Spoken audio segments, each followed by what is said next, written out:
Aujourd'hui, on va parler d'un sujet qui est un petit peu touchy, je dirais, ou un petit peu sensible, la perte de poids et la fibromyalgie.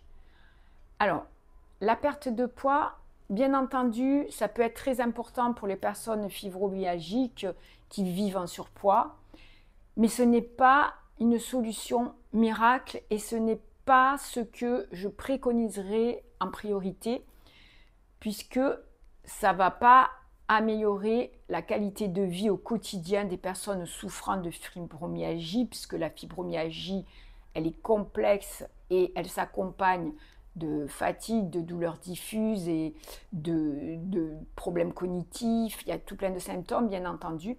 Donc la perte de poids à elle seule ne va pas résoudre tous ces symptômes et ne va pas forcément soulager les douleurs. Ça peut aider, la personne va se sentir mieux, mais ce qu'il faut, c'est une approche globale et surtout éviter les régimes restrictifs parce qu'il faut être doux avec soi-même. Le corps de la personne fibromyalgique, c'est un corps d'une personne qui souffre, qui a énormément de douleurs, énormément de fatigue. C'est une personne qui souvent va s'occuper davantage des autres, de son travail, de ses enfants, de sa famille, et va un petit peu s'oublier. Donc, ce qu'il faudrait privilégier, c'est tout d'abord l'amour de soi, le travail sur l'émotionnel, comprendre et être à l'écoute de son corps, mettre en place des stratégies qui sont naturelles, bien sûr, une alimentation qui va être adaptée, donc allez voir des professionnels, faites un bilan pour que cette alimentation soit le plus adapté possible à vous, à ce qui vous manque, parce qu'il faut les catalyseurs de la digestion et il faut éviter certains aliments qui vont être hyper inflammatoires. Ensuite,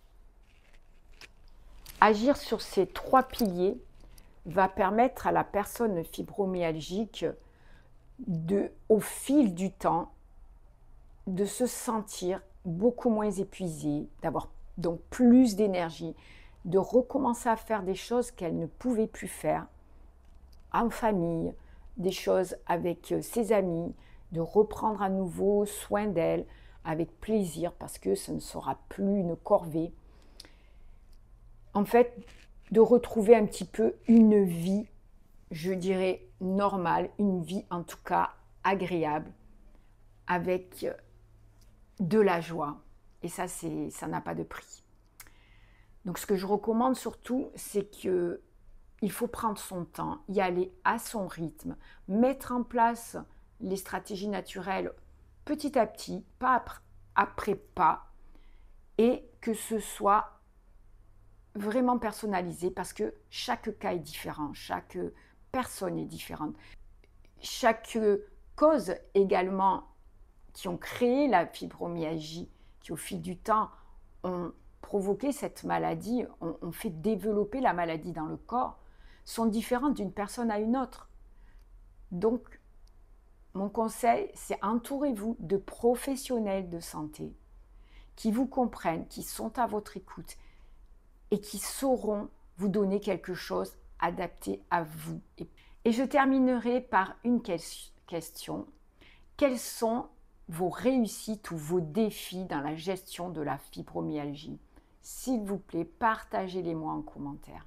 Et bien entendu, si vous avez aimé cette vidéo, mettez un petit pouce, abonnez-vous à ma chaîne YouTube.